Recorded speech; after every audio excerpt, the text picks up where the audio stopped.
Okay, so we're starting the July 1st, 2026 Patina public call. This is the prepared agenda.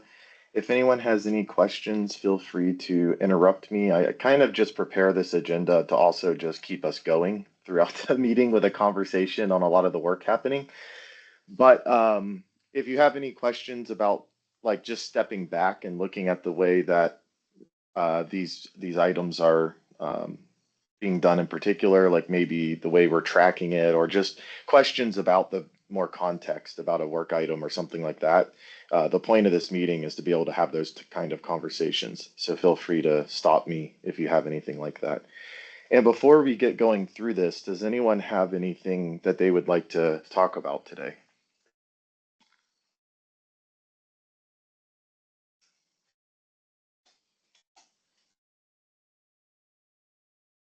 All right.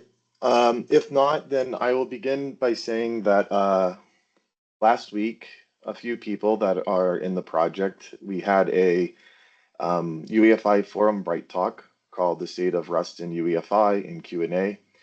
That is now posted to YouTube. So if you weren't able to make it live and you're interested, you can go to this link here and watch it on YouTube.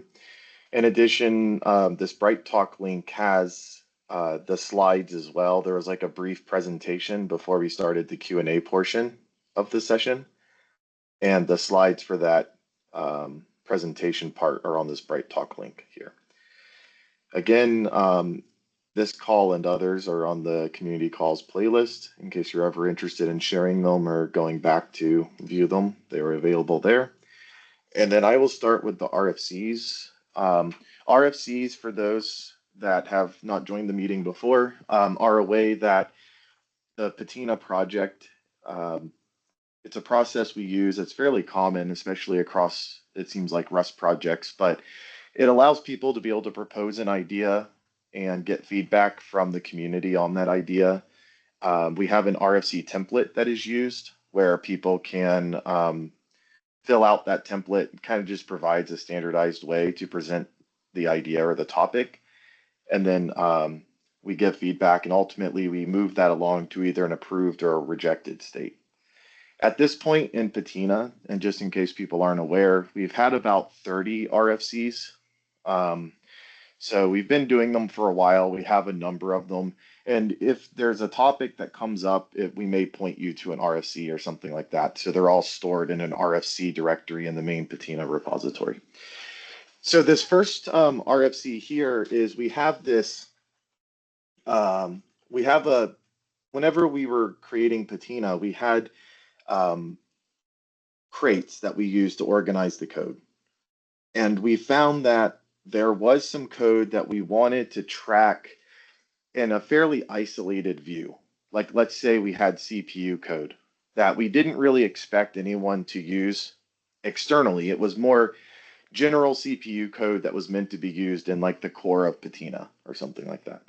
So we had this idea of internal crates that we would use in the project. And if you go to crates.io, you'll see that there are some crates called like Patina internal, right? Patina internal CPU. I think we have one called like Patina internal DepX and stuff like that. Now, this kind of is not a super desirable state to be in because whenever we publish the crates to crates.io, they're widely available to everyone, right? That's a public crate registry. Everyone can get those, and we kind of have this contract of yes, we are publishing these to crates.io, and the reason why we're having to is because we publish crates like the Patina crate, which is our main library crate, and we cannot have a published crate like Patina depend on an unpublished crate. That's just simply a rule, right? That we have to abide by. So ideally, I think we would have never published these internal crates, but because the published crate can't depend on an unpublished crate, we publish them. And the idea being that we can keep the Patina core crate fairly clean, and we can use these internal crates to be shared across other more publicly exposed Patina crates where we need to. We've been revisiting that idea, and for similar reasons about published crate can't depend on unpublished crate, we're still going to probably publish an internal crate. But I think what we're looking at in this RFC, this 1594, is do we need to publish multiple internal crates, right? If we're going to publish an internal crate, do we need to publish like an internal CPU crate, an internal DepX crate, and so on? Or do we just publish one internal crate and then we just have the module system in Rust be used to organize the code inside that internal one? So where we're leaning, as you can tell by the number of approvals and things like that in this RFC, is right now we're going in the direction of we're probably settling on one internal crate, just doing decrease crate noise and maintenance and all that kind of stuff. We can achieve our same objective that we had before with a single crate, at least as far as we've discussed. And so we're kind of heading that direction here right now. That's what this RFC is about. And this becomes a little bit more important because if we go back to the agenda, there is another RFC, or there is another long-term initiative, 1575 down here, which is add supervisor. And the supervisor is going to form another core. Whenever we've talked about Patina in the past, we talk about it like the Patina Dixie core being our primary integration piece right now, right? The next thing that will be kind of supplementing that will be an core. And as we start to break down what's required to be shared between two cores, you find there's a lot of commonality. And this is the case even in, if people are familiar with like the way these cores are written in the C code, we have protocol database in both and Dixie. We use dependency expressions in the and Dixie environments and so on. And so whenever you look at this 1575, you're going to see a lot of work broken down. But I think that this need to think about how we split out internal code became a little bit more pressing because of the fact we're creating a new core environment, or at least it made it where it kind of surfaced to like, okay, let's go ahead and address this topic now. And that's what 1594 is. 1597, I believe, Chris, this is like your initial implementation to kind of carry that out, if I understand it correctly. Yep, correct. Okay. All right. Again, if people on the call have you want to give feedback on this, leave feedback in the RFCs, of course. The next one is 1592. In our last community call, if we go up to the agenda, one of the topics was, I believe we were talking in that one about unstable tool chain and stuff like that. I don't see it there, but we did talk about it at some point. And the idea behind the unstable toolchain was whenever you're using Rust and you're using certain kind of like features that are not fully stabilized yet, those are known as unstable features. We have a policy in Patina about how and when we choose to use unstable features. Now, ideally, we would never use an unstable feature, right? That would be the ideal world, is we write all of our code and we're just using stable features and so on. But because we're a low-level embedded project, there are some features that are particularly useful, or at least appealing to such a project. That's not just writing like a Rust application or something. In that case, we apply our unstable feature policy, and I'll show where that's at just so everyone knows. If you go to the document, this is our main documentation in an MD book right here. If you go to this and you search for unstable, you will see when unstable Rust features may be used, and this is what I'm talking about. So if you come here, this describes when we choose to use unstable Rust features and the process for doing that, right? We have a process where GitHub labels are applied and you create a GitHub tracking issue and so on. It's not a light, easy decision that we make. And it requires approval from the rest of the project and so on. So the point is, though, that we have 3 unstable features we're using right now. So let's say I follow this, right, and I go look at the unstable features that are being used over here. I can just go to issues and I can search for, I believe it's unstable. Let me go to this one and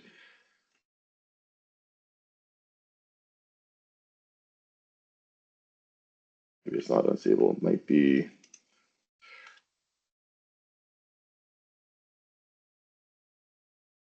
All right, so we have three. It's Rusty feature gate. I should have seen that because it's right there.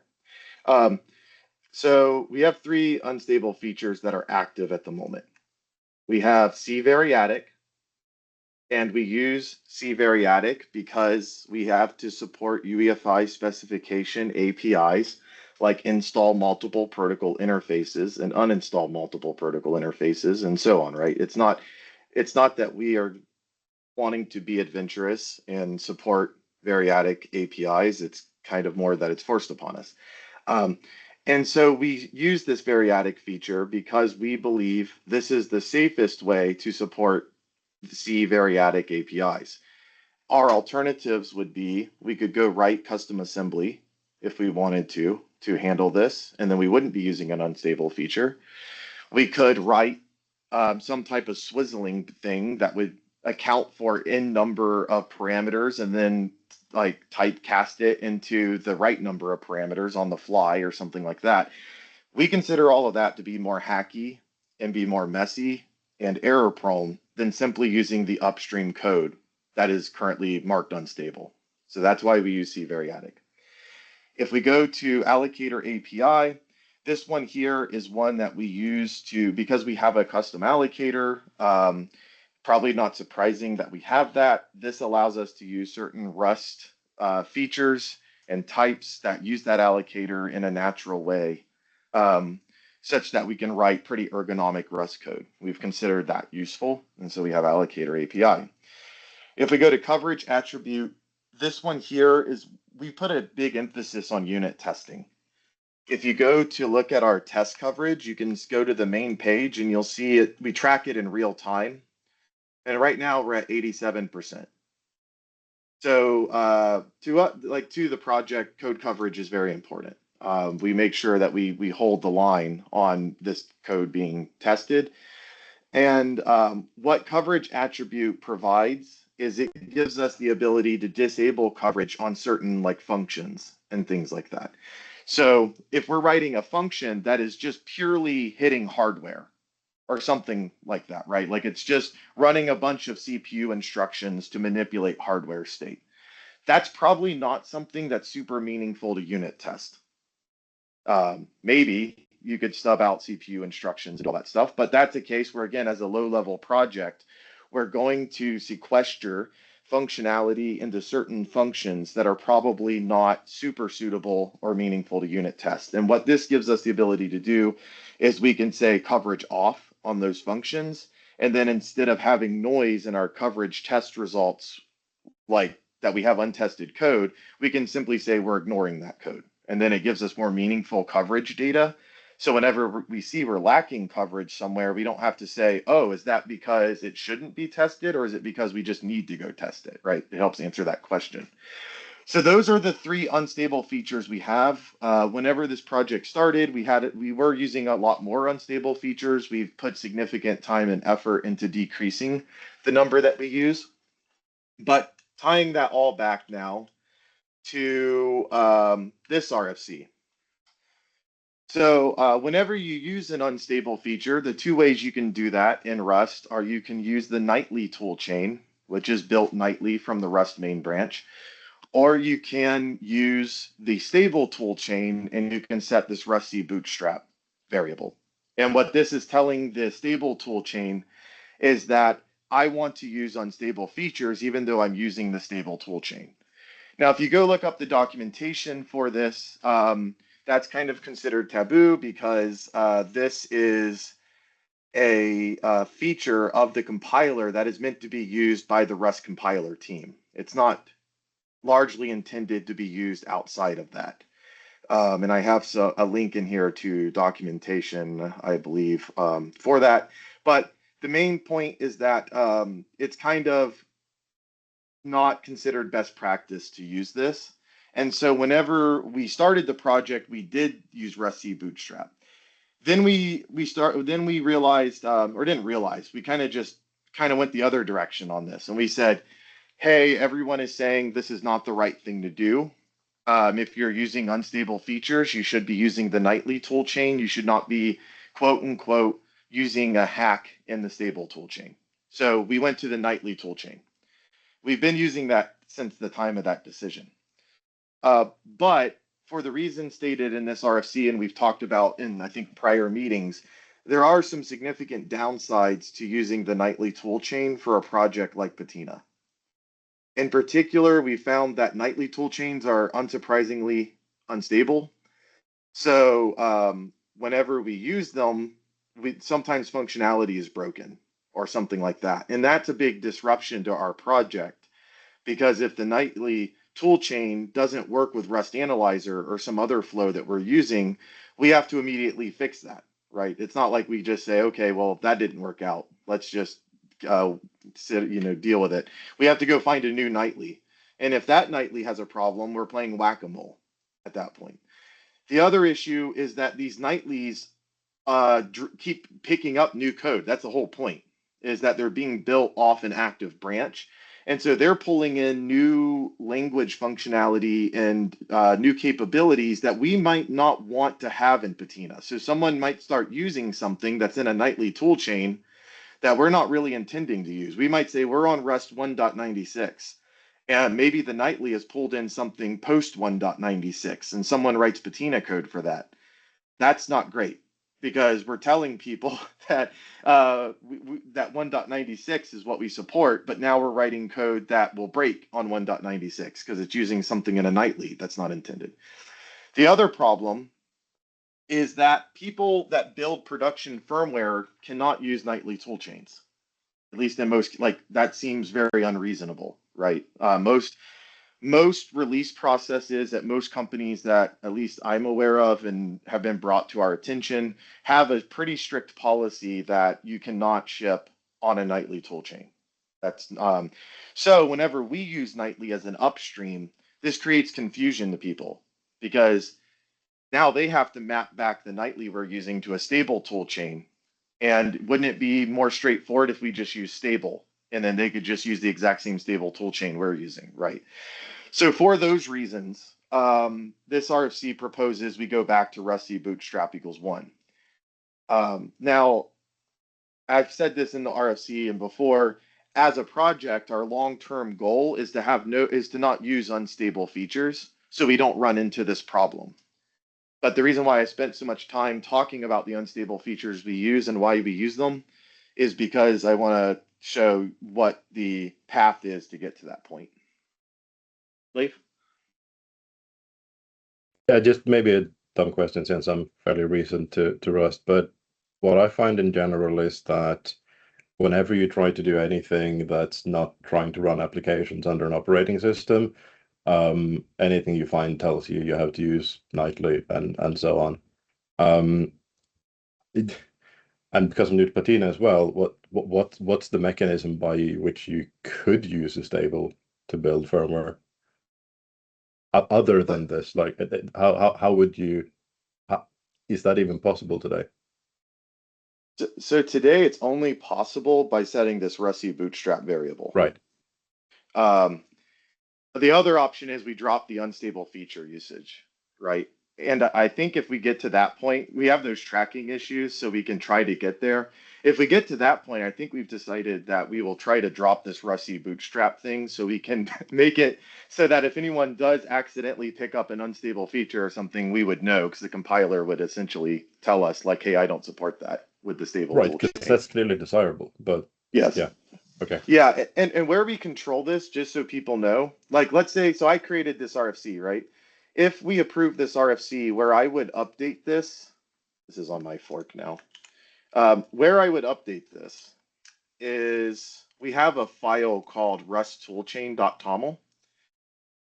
This is where whenever you're using cargo, it will figure out what toolchain that the project wants to use based on what's here. So right now you can see we're using this nightly. If let's say this RFC is approved and we go back to stable, the change that I would make is I would move this back to a stable tag instead of a nightly tag. And then whenever everyone builds, you would automatically now be using the stable toolchain.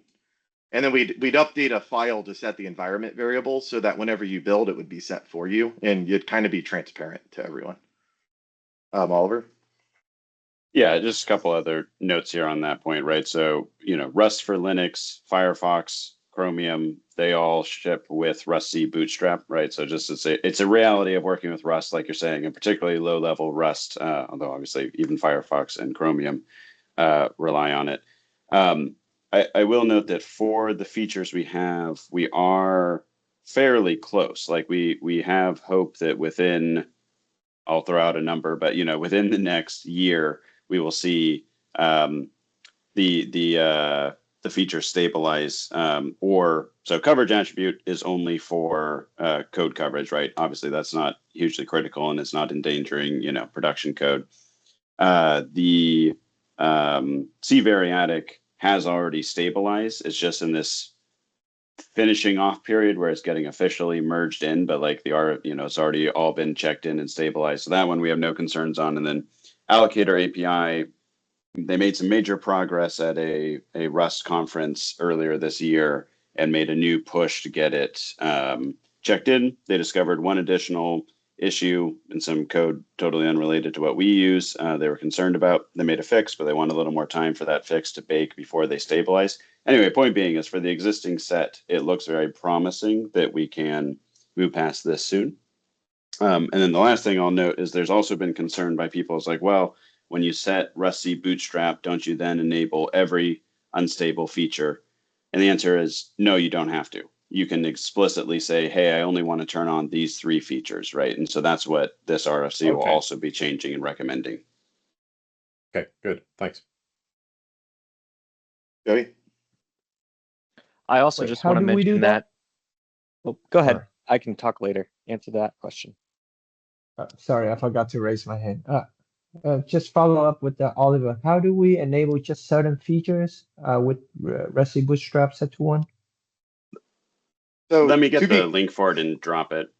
So to be clear, I'm going to do that whenever the RFC is approved for the features that we use. So as far as Patina goes, that will happen. I think it's mentioned somewhere in here, but Joey, did you want to go? Yes, I was just going to mention that in line with what Oliver was talking about, if we do get the 3 features stabilized or removed from Patina, that is basically just allowing Patina itself to compile with the stable flag. There are conceivably scenarios where a platform maintainer may still need a unstable feature, but at that point, that decision is at the platform level instead of at the Patina level, which makes it a little bit easier for platform maintainers. Right. I think the main goal behind Patina is we want to effectively use the Rust language, and we want to use it ergonomically and idiomatically as possible. In some cases, we found that means we have to use an unstable feature, as we've discussed. But we also don't want to enforce a burden on people using Patina, right? It's like trying to balance that there. So from our perspective, we'll try to get the Patina project itself as minimal as possible, which we've done and continue to do. But it's really about not putting that burden that we know exists on people shipping production firmware. Because it just, in many cases, it's not really possible for them to use unstable tool chains or nightly tool chains. So the recommendation for now is use Rust C Bootstrap 1. All right, so that is the unstable one. And I do want to clarify that people that aren't super familiar with unstable features, unstable does not mean bad or untested or low quality, right? It just means that it hasn't been stabilized in the Rust language yet. So there may still be changes to the API surface or something like that. But it doesn't just because we and other projects use unstable, it doesn't mean that like we're using quote unquote lower quality code necessarily. Oliver? Yeah, sorry. The proper analogy I think is to compare it to like C89 versus 99 versus whatever, right? It's like different revisions of the Rust language. Right, because whenever Rust picks something up and they stabilize it, they're having to make a strong commitment to support that. And just like anyone, it's that commitment takes a lot of effort and a lot of foresight and so on to do. And so there's a bit of reluctance and time that it takes to pick things up and stabilize it. So that's where that comes from, just in case people didn't know. All right, so there's a kind of older RFC for ACPI service interface changes. I'm gonna pass over for time reasons. That one has not had any updates in the last month. On?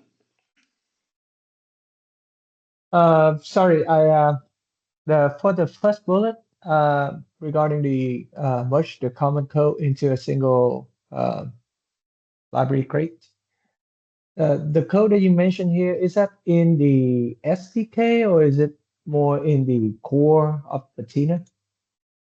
This is if you go to our repo and you look at the internal crates, that's the one that one is specifically covering. I think it's under like these. So you'll Order. see, yeah, like Patina internal collections, internal CPU, internal DepX. What we're essentially saying is we don't need to have maybe all of these broken out. CPU, there's a little bit more debate on, but things like the DepX code and this one here is like a red black tree something. Those we think we can just put into one internal crate, and then we can use the module system to separate the different pieces there.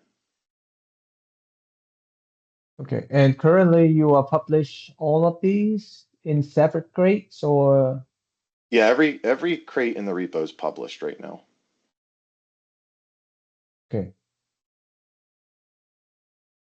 And the reason is you want to share it with the MM core between MM core and Dixie core. And that's why you combine all of these into one to share to make it It's a denser. motivator. Really, what we're saying is that maybe we didn't make the right decision originally to break these out, and we're publishing more crates than we need to. Okay. A motivator to come to that decision was we are going to share more in quote unquote internal code between the crate and the Dixie core crate. So we said, hey, if we're gonna start sharing more code between these two, like we might share the DepX code, we might share the protocol database code, and so on. Like if you go down and look at all these things, right? These are all the things broken out for the core that have been filed. If we're going to share some of this stuff, maybe we need to like go ahead and get a better plan down for how to sustainably do that. And I think that was at least a large motivator for starting that RFC now. Okay. Hey, So, and when we're talking about the MM core and the Dixie core, what is the mechanism that you have in mind to share between more like a synchronized between I have an MM handler ready for but and then the the Dixie driver can now ready to use it, something like that, and vice versa. I have, the Dixie somewhere that, the MM handler can trigger. How is communication between MM? I know it's separate.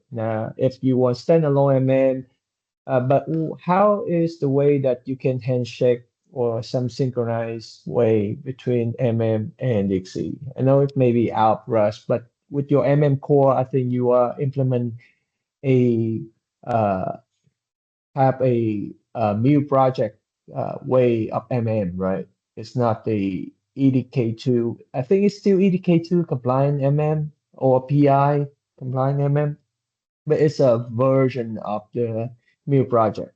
So a little more um, enhanced MM, right? well, if someone else wants to take this topic, go for it. Otherwise, I can. I see it's not here. But um, the way that the code communicates with the Dixie code is still using communicate. Right. So the way that even in like a C-based platform that you communicate from like Dixie to the code is through communicate.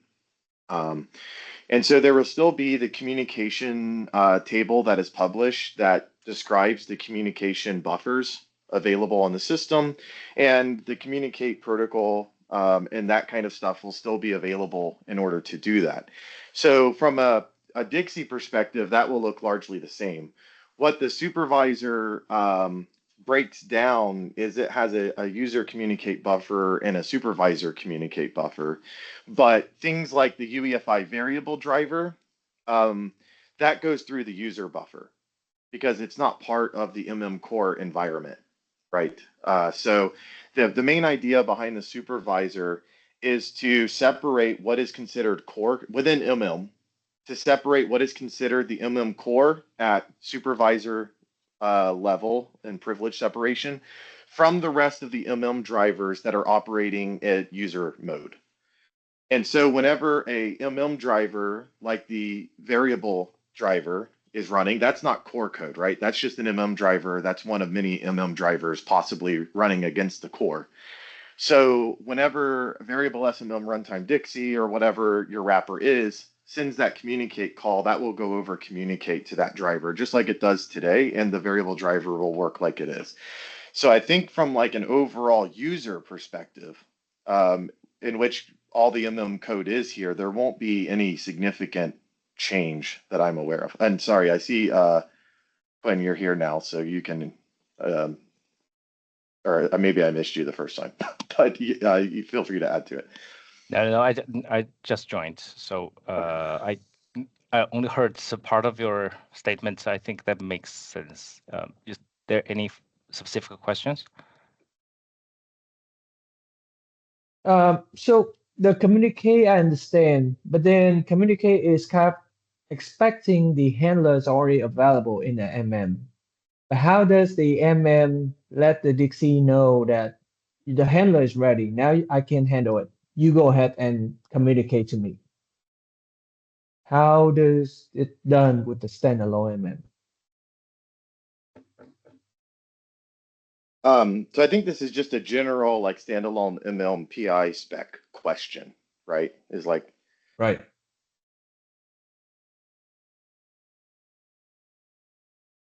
Sorry. I'm happy to answer it, but I think please go ahead.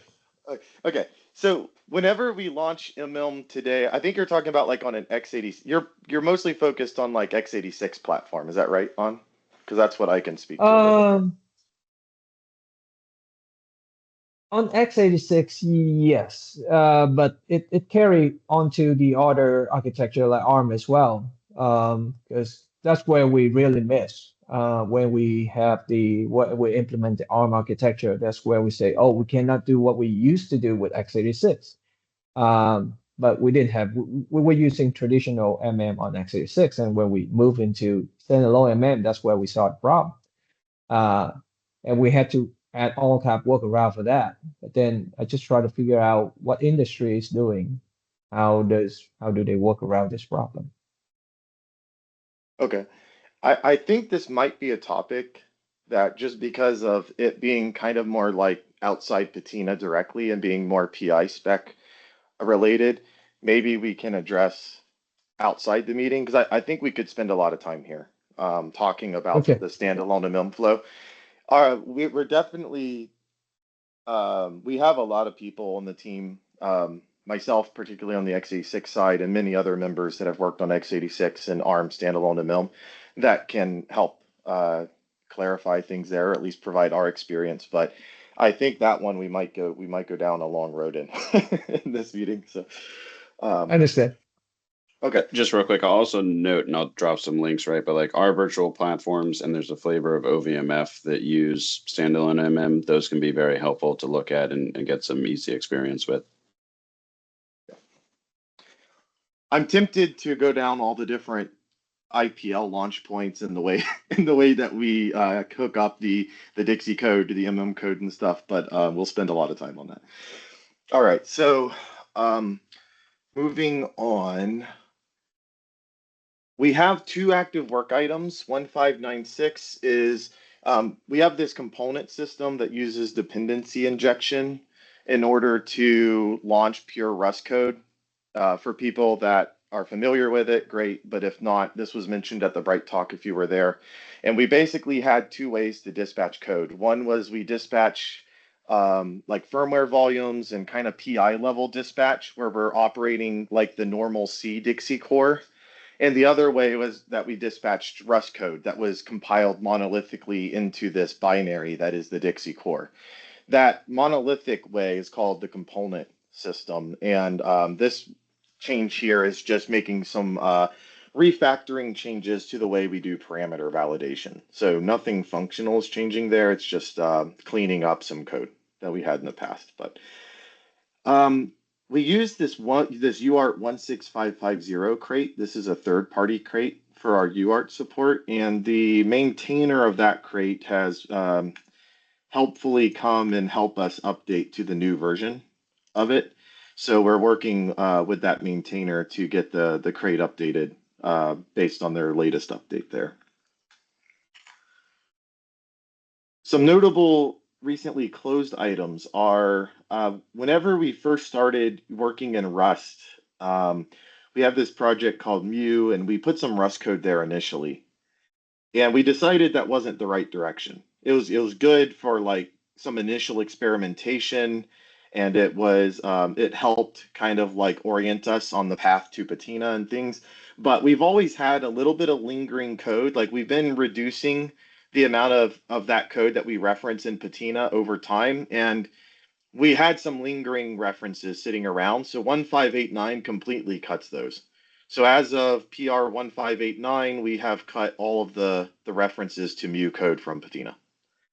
On 1587, this was an update to REFI version 7. REFI is one of those, it's the crate that we use. It's another just open source crate that provides UEFI specification, constants, and kind of like the building blocks that we use from the spec to build our functionality on top of.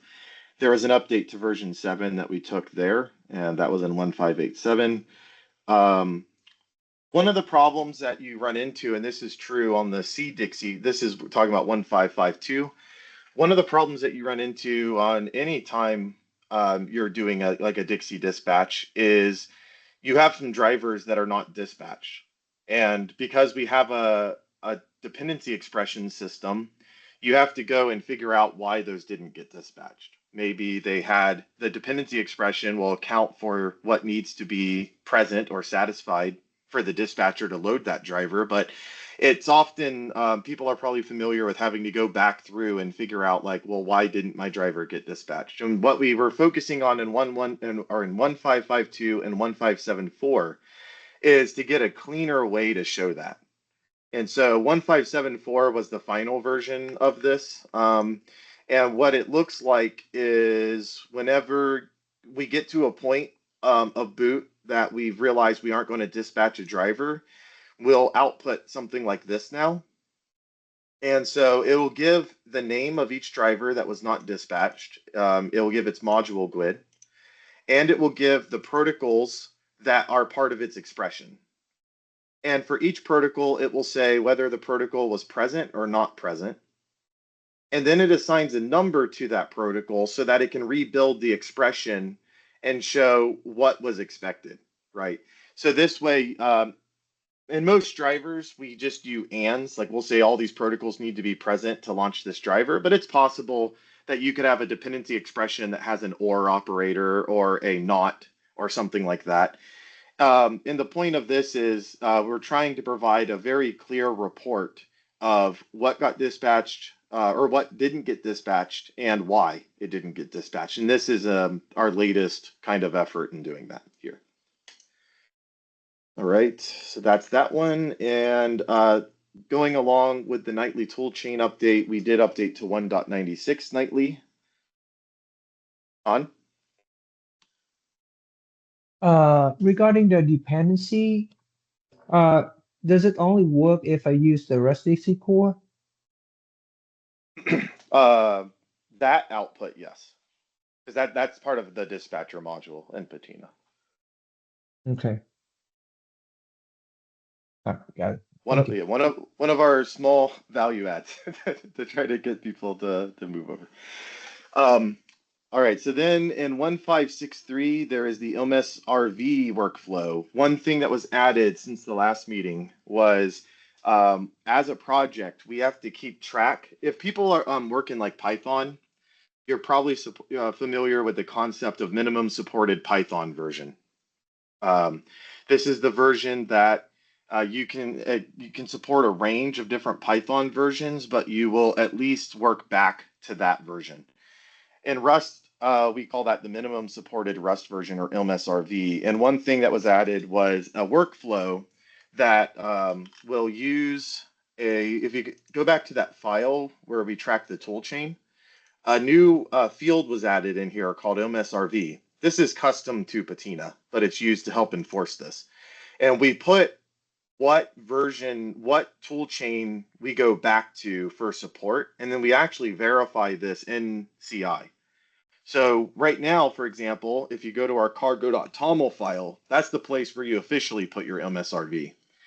And our official MSRV is 1.89. So in order to actually verify that, we base the nightly toolchain, that we get the equivalent toolchain tag, which is this right now because we're on nightly, like I said before. And we actually run CI against the Patina code to ensure that we are compatible with that MSRV. So before we would kind of say that, but it was more implied. It wasn't actually enforced. And what we did over the last month was add a workflow to actually confirm that we are MSRV compliant. In the process of that, we actually did find a few things that we needed to update because we didn't build with 1.89 like we expected. But that's the way we ensure that going forward, we're compatible with the MSRV that we say we are. There is a change in 1562 to not extract FV files with FV2 and 3 hobs. This was this provided a pretty decent performance bump on some systems. Oliver, maybe like a quick overview of that one and how it helped. Yeah, I made some changes in EDK2 here around the same thing. Basically, FV3 hobs have superseded FV and FV2 hobs. That has not been propagated everywhere. And basically, Patina had a bug here where it wasn't checking to see if an FV2 or FV3 extracted hob already existed. And so it would just be re-extracting FVs that were already extracted. Obviously, decompression takes a long time, so this makes sure we don't do it again when we don't need to. Good, thank you. And finally, there was a change to not initialize the debugger transport by default that Chris made here. And if you go to the integration instructions, for those that are using Patina, you can follow these instructions there for that. All right. Active long-term initiatives is trying to give an idea of, let's set aside some of the more minute things like the bug fixes and stuff like that. What are the bigger work items that different members of the project are working on? So the first is the MM supervisor. That has quite a few, at this point, sub tasks that make it up. So I broke those out here just so it's more obvious. If you go to the actual issue, it'll also have them, I think, here. But I just wanted to make it easier to see in the agenda. So those are there. And then 1537 is add UEFI services. This one is one that I'm working on to expand the idiomatic kind of way to interact with things like boot services from Patina components and stuff like that. 1568 is we have this SDK. So in the repo, if you go to SDK, this is our SDK kind of level crates. And in particular, we have FFS stuff, some macros, and then most of it's in here in this Patina one.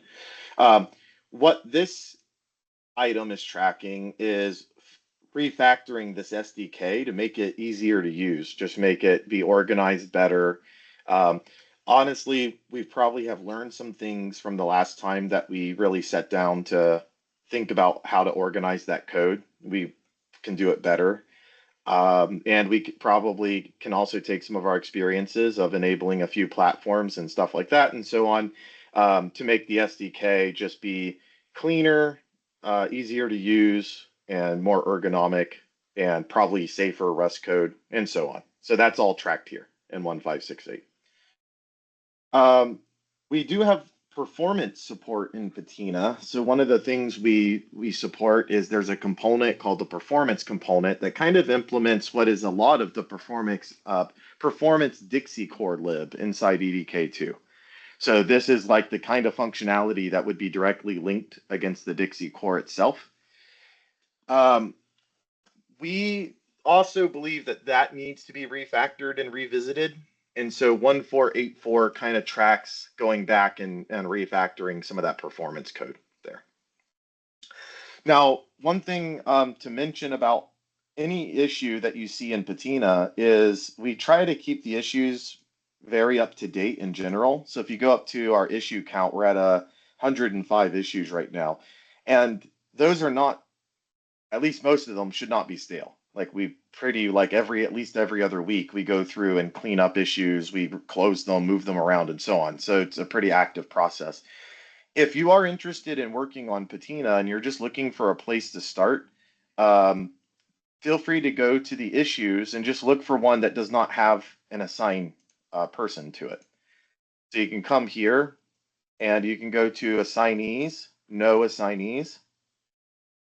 And these are all things that we think are worthwhile to do that we don't have someone assigned to yet.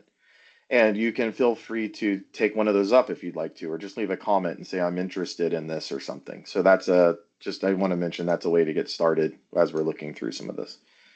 Yeah, and I'll note you can always reach out, right? We're always happy to help and get people settled on the right thing and etc. Yep.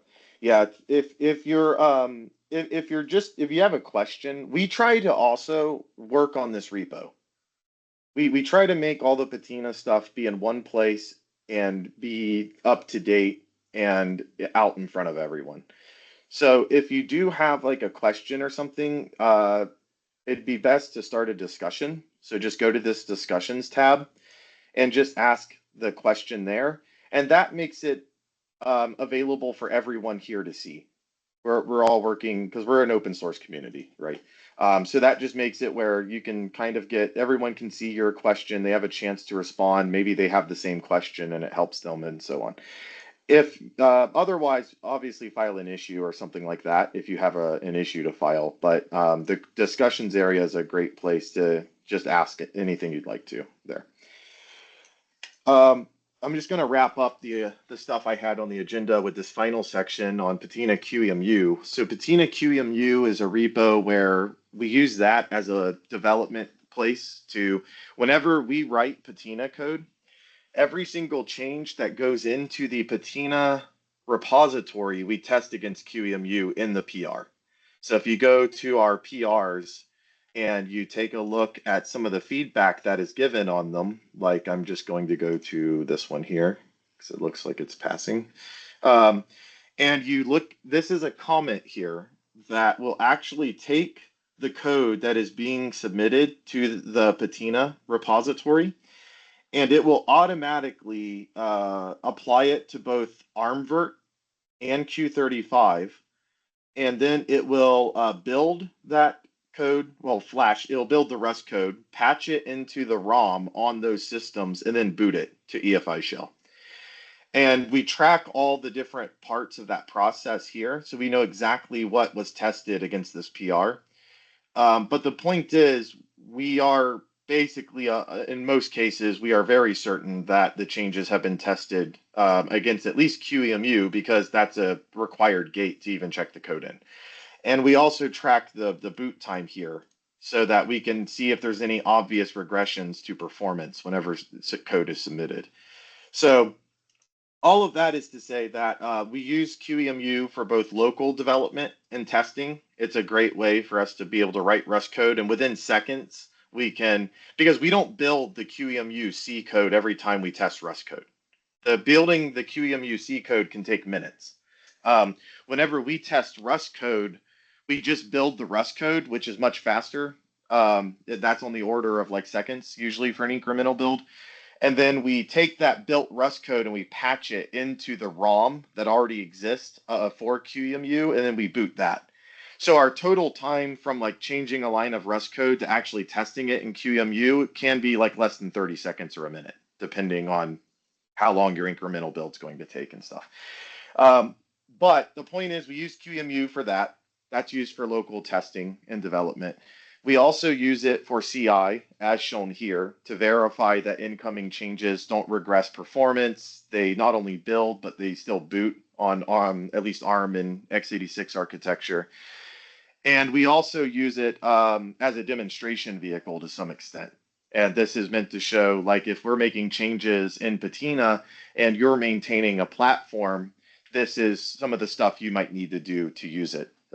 So if people have not really taken a look at our Patina QEMU repo or anything like that, just keep that in mind, and we're open to feedback in those different areas. So if you are maintaining a platform and you find that it's not a great reference for how to like update your platform to handle incoming Patina changes, then file a discussion and let us, we can talk about that more and stuff, right? So I just want to kind of make the objectives of Patina QEMU clear so that we can make sure we're actually hitting those objectives with people.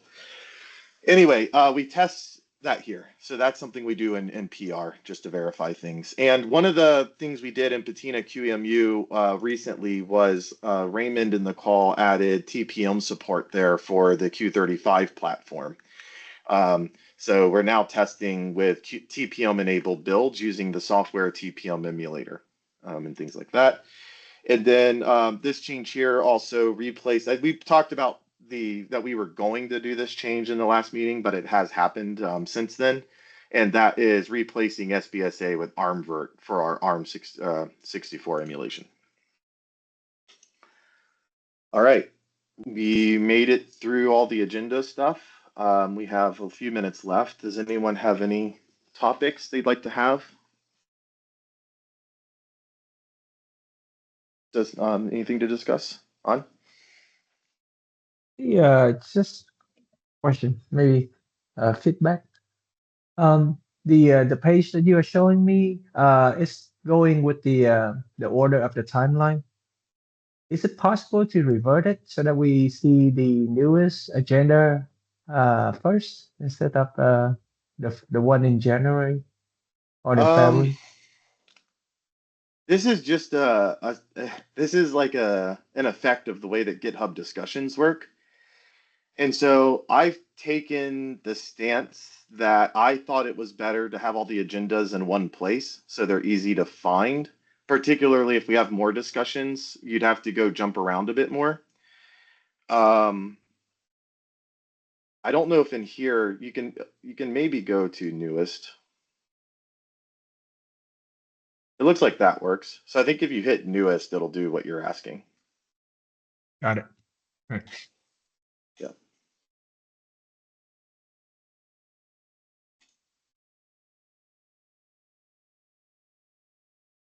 Anything else from anyone?